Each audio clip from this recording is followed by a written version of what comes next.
الحمد لله وكفى وسلام على عباده الذين اصطفى اما بعد. محترم بزرگوں، بہت عجیب و غریب آیتیں آج ہمارے مصلی پر گزری ہے. تیسرا پارہ نصف آدھا سے لے کر چوتھا پارہ لن تنالوا البر یہ پونا تک ہوا ہے. اس طرح سوا پارے کی ترتیب تلاوت کی گئی.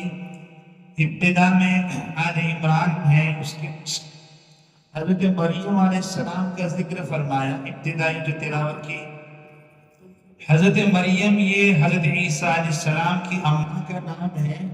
قرآن پاک میں کسی عورت کا نام اللہ نے ذکر نہیں فرمایا سوائے حضرت مریم علیہ السلام کے. جہاں پر ذکر ہے اسی آیت میں آگے حضرت مریم کی اماں کا جہاں ذکر ہے، یعنی حضرت عمران کی بیوی اہلیہ، وہاں قرآن میں ذکر کیا امرأت عمران، عمران کی بیوی، عمران کی عورت. نام بولو، ذکر نہیں کیا. وامرأت نوح، وامرأت لوط، قرآن نے حضرت نوح علیہ السلام کی، حضرت لوط علیہ السلام کی بیوی کا ذکر کیا، نام نہیں لیا. وامرأت فرعون، فرعون کی بیوی حضرت آسیہ، ذکر کیا، نام نہیں لیا. عورت کا نام بھی پڑھتا ہے. میرے بزرگوں سوچو، جب عورت کا نام کو قرآن نے چھپایا، اس کے نام کو پردہ دیا، اس کی ذات، اس کی 5 فٹ کا یہ جسم، یہ بدن، قرآن نے تو عورت کو پردہ دیا. آج میرے اور تو نے اپنی عورت کو بے پردہ بازار میں گھمایا. سمجھ میں نہیں آ رہا پردے کا حکم. پیارے ملت جو تھے حضرت مولانا اسحاق نندی صاحب دامت برکاتہ حضرت فرماتے تھے پہلے، اب تو پھر بھی ماشاءاللہ کیسا لگتا ہے کہ جو پردے کی آیات جو ہے وہ تم گجرات والوں کے لیے نازل نہیں ہوئی ہیں، ایسا کہتے تھے حضرت. اور بڑا ولی شخص کہتا تھا. میرے بزرگوں نیت کرو، انشاءاللہ سمجھائیں، پردے کا اہتمام کرائیں گے انشاءاللہ. قرآن نے جب ذکر کیا تو قرآن نے عورت کو، کسی عورت کا نام بولو سوائے حضرت مریم علیہ السلام کی. حضرت زکریا علیہ السلام کی کفالت میں رہتے تھے، خالو ہوتے تھے. جب دن آخر ہو حضرت زکریا علیہ السلام بیت المقدس میں، تو دیکھتے تھے کہ حضرت مریم علیہ السلام کے پاس پھل ہے، اور ایسے پھل کہ اس وقت پوری روئے زمین پر ایسے پھل کہیں نہیں ملتے تھے، اس کا نام و نشان نہیں ہوتا تھا. ایسے پھل حضرت مریم علیہ السلام کے. وَأَنبَتَهَا نَبَاتًا حَسَنًا، قرآن نے ذکر کیا. بہترین انداز میں اللہ نے پرورش کی حضرت مریم علیہ السلام. عام بچہ 1 مہینے میں جتنا بڑا ہوتا ہے، اللہ تعالیٰ حضرت مریم کو 1 دن میں اتنا بڑھاتا ہے. حضرت زکریا علیہ السلام نے جب دیکھا کہ بن موسم کے اوپر اللہ مریم کو دے سکتا ہے، تو پھر دعا مانگی. ہونا دعا زکریا ربا، حضرت زکریا علیہ السلام نے اللہ سے مانگا ہے، اللہ جب تو بن موسم کے پھل مریم کو دے سکتا ہے تو پھر میری عمر ہو چکی ہے، اللہ مجھے بڑھاپے میں تو اولاد دے سکتا. نبیوں نے اولاد مانگی، کس سے مانگی بولو؟ ارے بولو، اللہ سے مانگی. ہم کس سے مانگیں گے؟ اللہ سے مانگیں. زکریا علیہ السلام نے اللہ سے. خیر آگے پھر حضرت عیسیٰ علیہ السلام کی پیدائش ہوتی ہے. قوم نے تہمت لگا دی کہ مریم تیری تو شادی بھی نہیں ہوئی اور یہ بچہ کہاں سے ہو گیا. اللہ پاک نے حضرت عیسیٰ علیہ السلام جو دودھ پیتے بچے گہوارے میں جھولے میں جھول رہے ہیں، ان کو بولنے کی طاقت دی. انہوں نے اپنی اماں کی پاکی کی گواہی دی.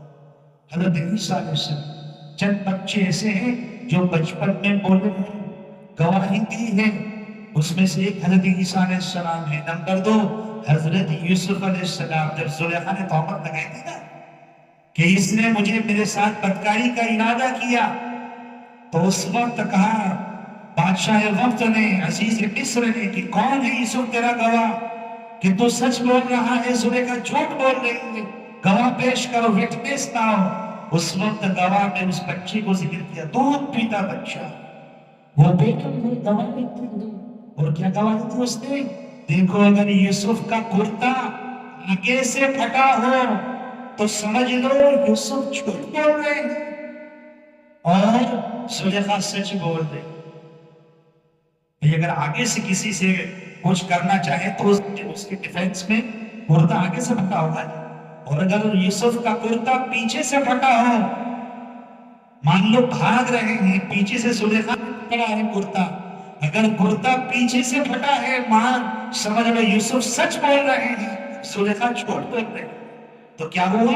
جب یوسف علیہ السلام کے کرتے کو دیکھا تو کہاں سے پھٹا ہوا تھا؟ بولو، پیچھے سے پھٹا ہوا تھا۔ معلوم ہوا حضرت یوسف علیہ السلام سچے ہیں اور زلیخا جھوٹ بول۔ تو چند بچے ایسے ہیں جو بچپن میں گواہی دی، ان میں سے ایک حضرت عیسیٰ علیہ السلام، اور اس کے بعد بھی اور ذکر ہے حضرت عیسیٰ علیہ السلام کے معجزات کا ذکر ہے۔ مادر ذات اندھے کو آپ ہاتھ پھیرتے وہ آنکھیں والا ہو جاتا، کوڑ کی بیماری والا ٹھیک ہو جاتا، مردے سے آپ بات کرتے حضرت عیسیٰ علیہ السلام وہ زندہ ہو جاتا۔ اسی طرح اور بہت سارے مضمون ہیں، ہر مضمون کے لیے تفصیل چاہیے۔ اس کے بعد غزوہ بدر کا ذکر ہے۔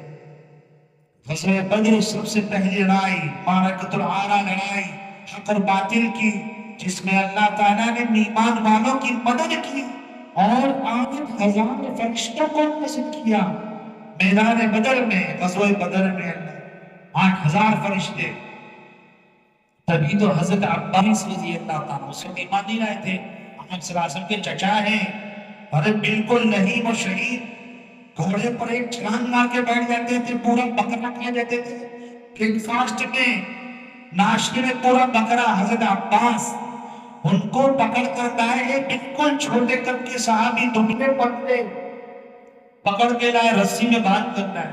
یہ تو بعد میں حضرت عباس کہتے تھے جب اسلام قبول کے بعد میں اس صحابی سے کہ تم نے مجھے تھوڑی باندھا تھا، وہ تو کوئی اور مخلوق تھی جس نے مجھے باندھا تھا، اور باندھ کر رسی تمہیں پکڑا دیا۔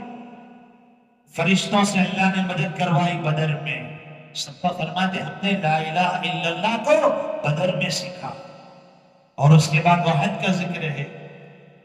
احد میں اجتہادی غلطی ہو گئی، صحابہ سے 50 آدمیوں کی ٹکڑی۔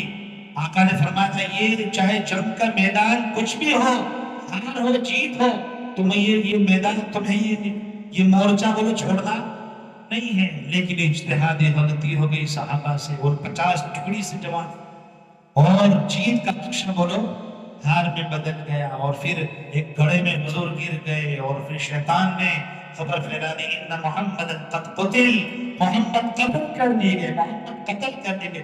صحابہ ہوش کھو بیٹھے، اپنے ہوش باختہ ہو گئے، قریب تھے کہ ہار جا کے میدان کارزار کو چھوڑ دیتے۔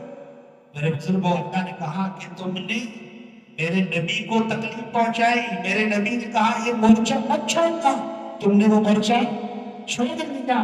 جب تم نے میرے نبی کو تکلیف پہنچائی، ہم نے تم کو تکلیف پہنچائی۔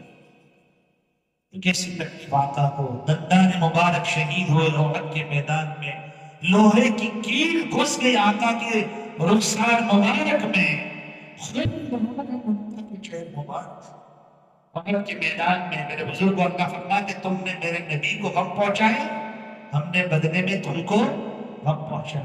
آواز باختہ ہو گئے، آواز کھو گئے تھے، ہوش کھو گئے تھے صحابہ کہ اب کیا ہوگا، نبی محمد صلی اللہ علیہ وسلم تو قتل کر دیے گئے۔ میرے بزرگوں، اسی وقت یہ آیت نازل ہوئی تھی وَمَا مُحَمَّدٌ إِلَّا رَسُولٌ، محمد نہیں ہے مگر اللہ کے رسول۔ پھر آگے پوری کیا ہے، اسی طرح اور بھی جو ذکر ہے، بس اللہ نے اس کی پاک کلام کی سمجھ نصیب، اس سے وابستہ نصیب۔ اللہ فرماتے ہیں یہ بھی آیت گزری آج، اگر اللہ کو مانے تو پھر کون ہے جو تمہیں مغلوب کر سکے، کون ہے جو تمہیں ہرا سکے۔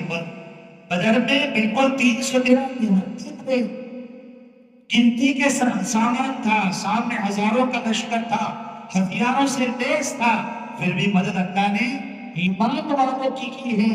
اور آج بھی اللہ کر رہے ہیں، میرا اشارہ سمجھ جانا، آج بھی اللہ مدد کر رہے ہیں۔ وہ نہتے ہیں، کوئی ہتھیار ان کے پاس، سامنے دشمن ہتھیاروں سے لیس ہے، آٹومیٹک ویپن دنیا بھر کے ان کے پاس ہتھیار ہے، لیکن آج بھی اللہ مدد بولو ایمان والوں کی کر رہے ہیں۔